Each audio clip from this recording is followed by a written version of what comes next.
Hey there, good morning, team. Chemistry coach coming at you again for like the 157,000th time.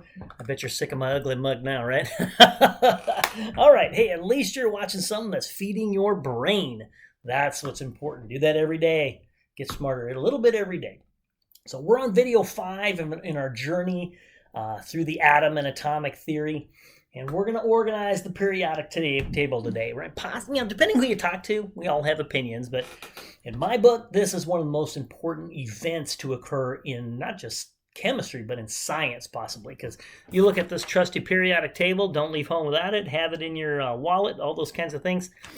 Such a critical way to organize all of this spread out information, kind of in the early mid 1800s, people knew this about this element and that density there and that melting point there, but people hadn't really organized it, and it was a little chaotic.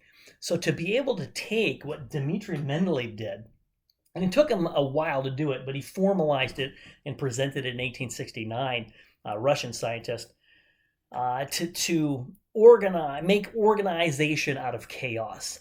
And to make a periodic table that we use, periodic meaning repeating properties that we're going to look at, we use that today to make so many wonderful predictions from. It's hard to imagine chemistry without it. It really is. It's the focal point of chemistry in my mind. So let's just talk, briefly. I'm not going to go into gory historical detail on it, but it's a fascinating story. So we'll talk a little bit his thinking process, how he put this together, and then later down in this our journey of ours, we'll really hit hard on how to take that periodic table and actually make predictions from it.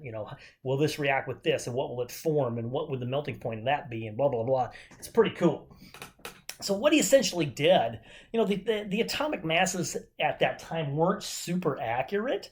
There was elements that weren't known. I think there was less than 60 elements known at that time. Well, we got, what I got on here, 118 on here already. Holy moly. So Mendeleev couldn't even visualize what we have today with a lot of these synthetic elements that don't even exist in nature. It's just fascinating. I wish I could spend so much time talking about these.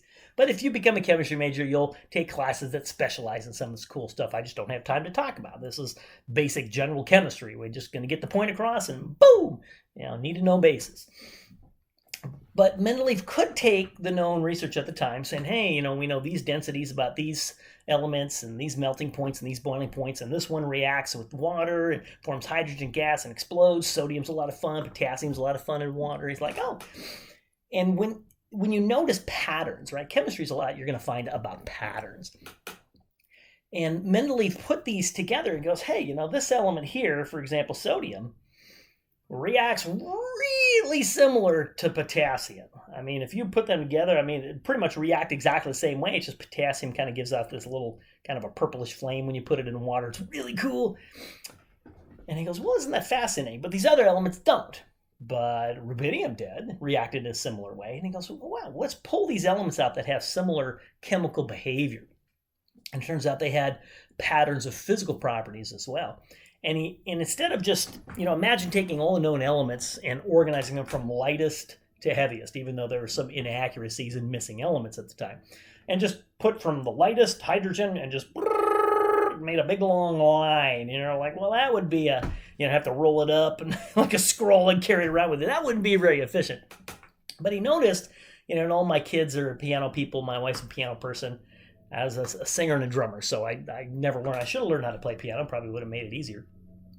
But when you play piano, you notice there's octaves, right? Oh, it just repeats, just an octave higher. So there's a repetition. It's periodic. So Mendeleev realized, if I look across here, this one doesn't react with this like this, but it reacts like this one, which happens to be about maybe 8 down, and then 8 further from that it reacts the same, and maybe 18 down from that react the same. So instead of having one long line, go across and until you find an element that repeats the chemical properties of that, and then pull it down and put them in a column, and then move across, pull it down, put them in a column, and you get this basic generic structure of this periodic table with columns of elements with very, very similar chemical properties. Obviously, in the 1800s, there were some issues with that. So what I'm going to do is I'm going to draw this up. It's going to take me a while. I'm going to pause it. I'm going to draw this up and kind of show you the thinking process Mendeleev had and how we're going to categorize things and find things on this table. Be right back. It's going to take a while. All right, guys, that was fun drawing up on the board. All right, so this is the modern one that we have today, all the way to like 118 elements or whatever. This is not what Mendeleev put together. Mendeleev didn't know about any of these. A whole ton of those. There was gaps missing. So imagine this is what reality was, but what they knew in Mendeleev's time in the mid to late 1800s, maybe scandium was missing and these two are missing, there's a bunch of ones that weren't known. That would shift this around a little bit. So if we were Mendeleev, he'd be like, hey, lithium, sodium, potassium, they all react similar, and beryllium, magnesium, calcium, they all react similar, and fluorine, chlorine, bromine, iodide, they all react similar. So we put them all in these columns. And we're going to organize those numerically in a little bit. But think about what he was doing. And he would say, and he would list them from lightest to heaviest, right, of the known atomic masses of the time, which he found some errors in and tried to correct. But let's just say you were Mendeleev and scandium had not been discovered yet, or gallium or germanium or something like that. I think there was 3 that he was able to predict their behaviors. So let's just say scandium, for example. So I'll erase scandium. Let's say that was nobody had discovered that at the time. Nobody knew of its existence. And Mendeleev's putting things in order like this, and if he did it, this whole part would shift over, wouldn't it? Right? So titanium would move over, vanadium, this entire row would shift over, so titanium would go there based on the known elements of the time. And Mendeleev is going, well, titanium reacts more like zirconium and hafnium, whether he even knew about hafnium at the time. Titanium doesn't belong there property-wise. It doesn't fit in the same column with yttrium and lanthanum and all those kinds of things. So he goes, wait a minute, it really should be there. So if I push it over, it leaves a blank spot. Right? Same thing here. So say germanium hadn't been discovered yet. This would be shifted over, and he goes, arsenic shouldn't be with silicon and tin. Arsenic should be with phosphorus and antimony. It reacts more like phosphorus and antimony. So he shifted it back over, and it left a blank spot. And so he goes, you know what? I predict the existence of these somewhere on this planet, but nobody's discovered them yet. That's sticking your neck out, my friends, right? Putting in these rotten tomatoes possibly coming your way. Unfortunately, within his lifetime, these were actually discovered, right? I know scandium, I think gallium and germanium, I think there's, maybe 7, 8, 9 total that he kind of predicted. And lo and behold, here they came. He was able to, we'll notice later that there's a trend. When you put them with the same chemical properties, there's a trend in their physical properties as well. There's a trend in melting points and boiling points and densities and whatnot we'll learn about much later. So Mendeleev was able to go, well, you know what? There's a missing element here between silicon and tin. So it must have a density in between them, a melting point in between these. It probably reacts in exactly the same way. So he predicted some element. Actually, he probably didn't name it germanium, but he probably named it something else. But lo and behold, that was found during his lifetime. Same with scandium. And people went, whoa, this guy's got something going here. You are the chemistry god, right? So a lot of notoriety there. Lothar Meyer was putting something together like this, but he didn't really make the predictions that Mendeleev did. So Mendeleev, gets the credit for this fascinating stuff. And he found some inconsistencies with atomic masses and whatnot. It has been adjusted over time. Obviously, he didn't know about atomic numbers and subatomic particles at the time, so he couldn't number them based on an increasing atomic number, which we do today. Obviously, today we have number 1, number 2, number 3, number 4. I didn't put those numbers on here because this is what Mendeleev saw. But today it's numbered 1 through 118 over here, based on increasing number of protons in the nucleus. That took some correction later on, which we'll cover later in another chapter. But I want to take a look at how this is organized now. After Mendeleev put it together, corrections were made, things got shifted around a little bit so that it fit. Let me show you, 3 or 4, maybe 5 ways that we can locate. Like if we want to locate an element on here, like a crossword puzzle, how do we find it? Well, we've got columns, which we're going to call groups, and rows, which we're going to call periods. So I'm going to use this little tiny space because there's no way I'm going to erase this and rewrite it all over again. So we're going to work with this little thing in here and look at the different ways we can organize this. So let me start that off. I'm going to erase this and put something up on the board. All right, this is probably the most fundamental way to separate the periodic table was found as metals versus nonmetals. And so we found, I'm not going to write these down. You're welcome to if you want to. But metals, tend to be solids at room temperature. I think mercury's a liquid. Hydrogen's in a class of its own. There were some discrepancies of where to put hydrogen. Sometimes you'll see hydrogen out here. So it's not really considered a metal per se. So anything to the left, if you take the periodic table, you can actually print out from my website the periodic table that I've typed up here.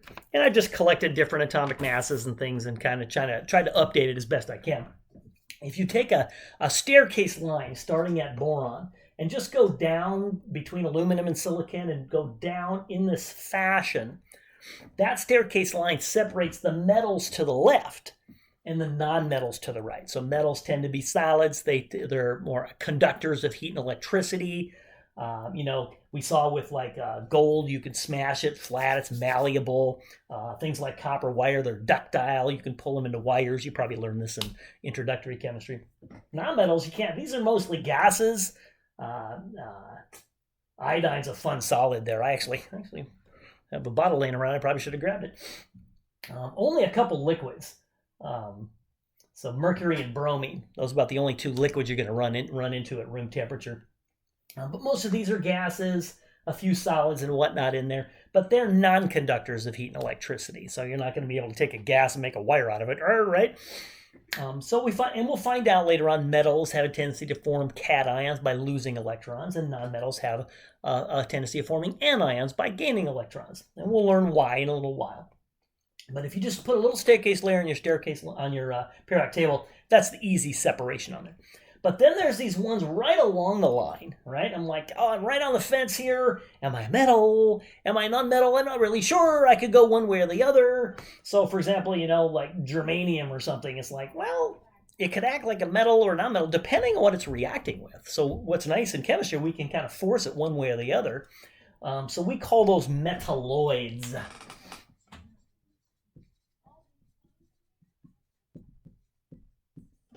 Metalloids are the ones right along the staircase line. I'll pause this and color code, which ones are typically considered metalloids for you. So let me do that real quick. So I kind of shaded in ones in green, silicon, germanium, I used to work in the semiconductor industry, actually, where we worked a lot with silicon, made silicon wafers and whatnot. So we could really control its properties. It was fun. So these babies can act like metals or non-metals depending on what you're reacting them with. We're not going to focus a lot on the metalloids. Semi-metals, you'll hear them called, that's why I worked at semiconductor. So you'll hear all these terms interchangeably. But we're going to focus more on the ones with more definitive predictive properties, the pure metals and non-metals. I'll throw in some metalloids later on down the road. But you can highlight those in if you want to. Just know how to classify if I'm on a quiz or exam. Hey, here's, iron. Is it a metal or non-metal or metalloid? Well, it's to the left of the staircase line, metal. Boom! But you already knew that, right? Let's look at the next way of classifying, which is less fundamental, a little more specific. All right, probably the next most common one we run into is groups versus periods. And if you're a crossword puzzle person, this will make a lot of sense. 2 down, 3 across is real. I can locate, so if I want to locate magnesium, well, it's 3 rows down, 2 columns over, right? So we have names for those rows and columns. Pretty straightforward. Let me get a different color here. So the groups are the columns. If I could spell, right? So these columns are called groups, and then the rows are called periods, right? These rows going across. And since this is the top row, we call that period 1 and period 2. So I'll write those in there real quick if you want to write these on your periodic table. So this be period 1, 2, 3, 4, 5, 6, and 7. Okay, you can number those down.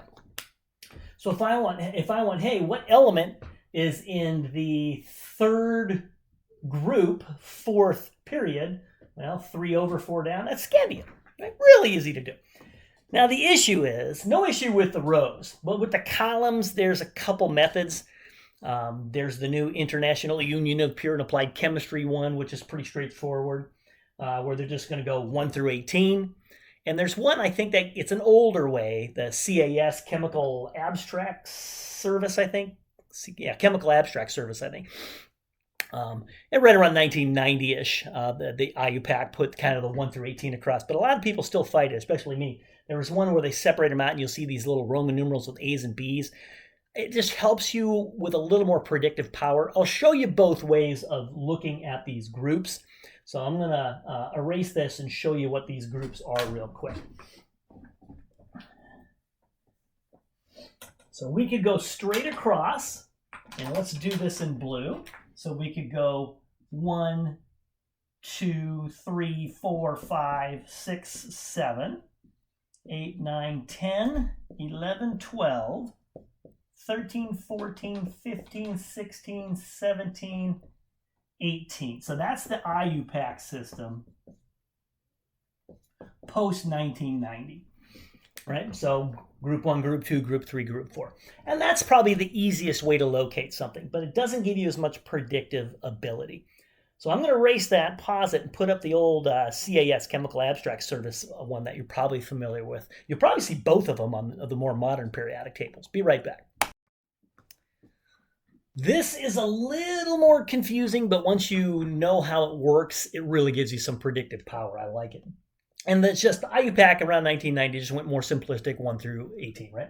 So the Chemical Abstracts Service system breaks it up into main group or representative elements. I like to call those type A elements. And then the transition metals, which transition those, or are the B, type B elements. So you hear me say type A, type B, main group, representative, transitions. Let's look at how this works out. So the first 2 columns and the last 6 columns. See where I have these A's here, A, and then you see the B's and A.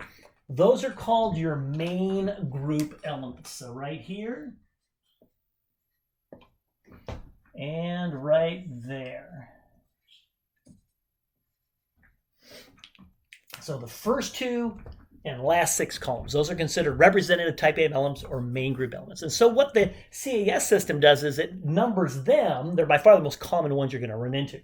Numbers them through 1 through 8 using Roman numerals, though, as A. So 1A, 2A, 3A, 4A, 5A, 6A, 7A, 8A. All right, there we go.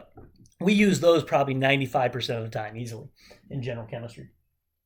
And then this block of 10, 1, 2, 3, 4, 5, 6, 7, 8, 9, there's 10 rows in between, columns in between them. They transition those 2, right? That's kind of how I look at it. They transition the main group ones. So they call those transition elements. And since they're to the left of the staircase line, they're transition metals. Right?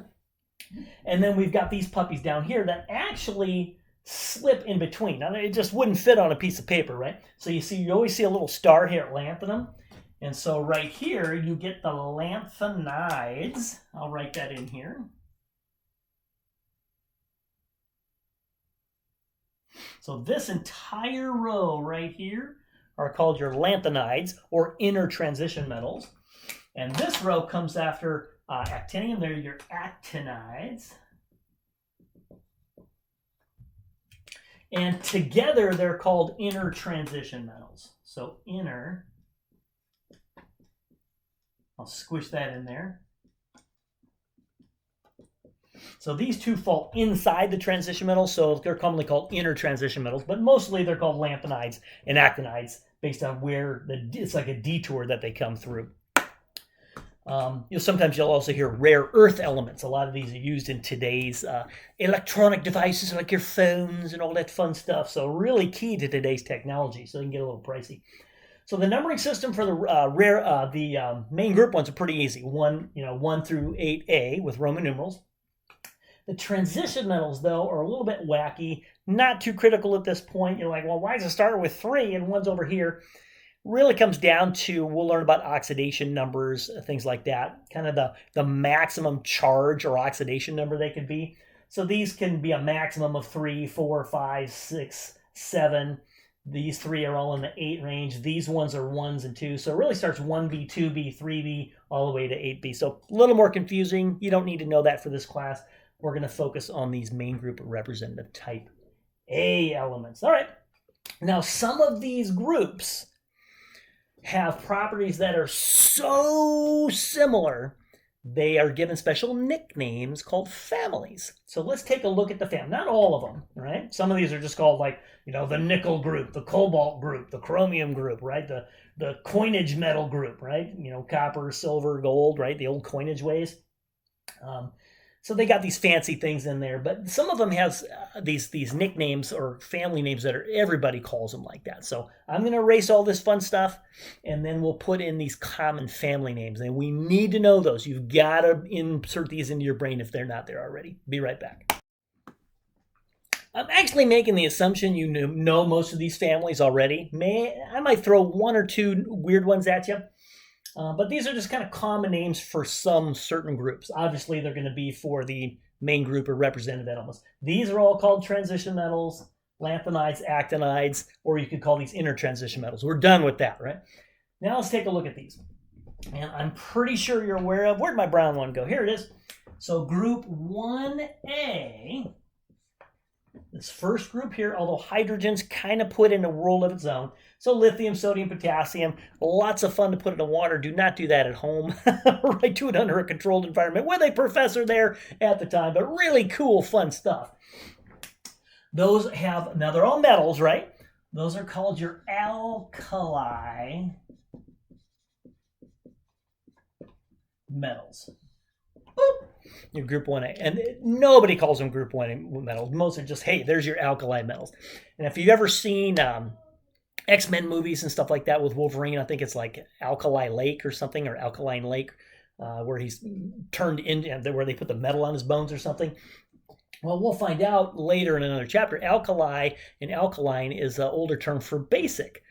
So that lake probably has like a calcium carbonate basin that makes it slightly basic, a little resistant to acid rain and whatnot.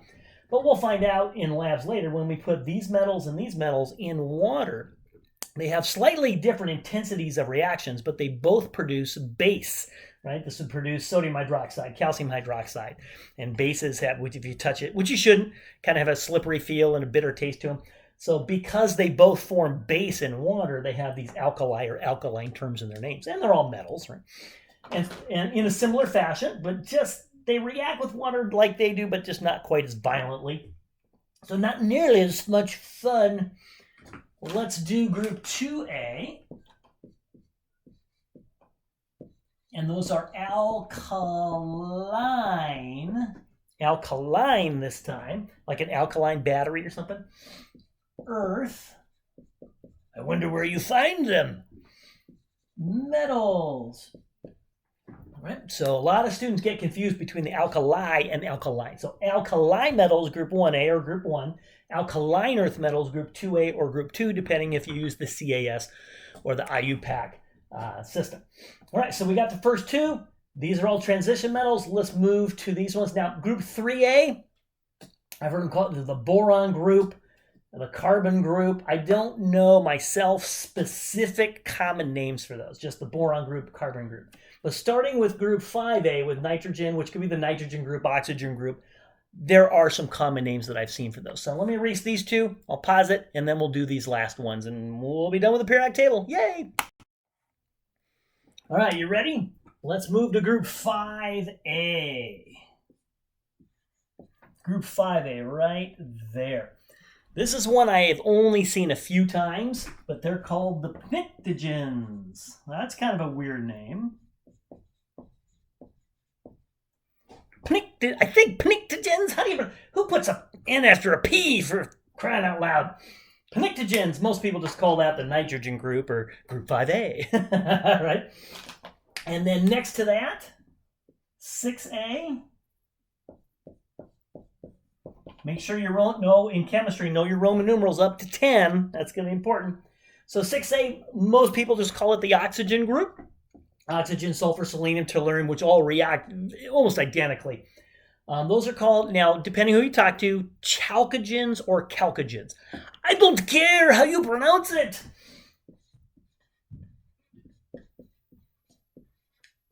I actually kind of flip between. I think I focus on chalcogens. It looks like chalk to me, chalk. But I've heard people say chalcogen.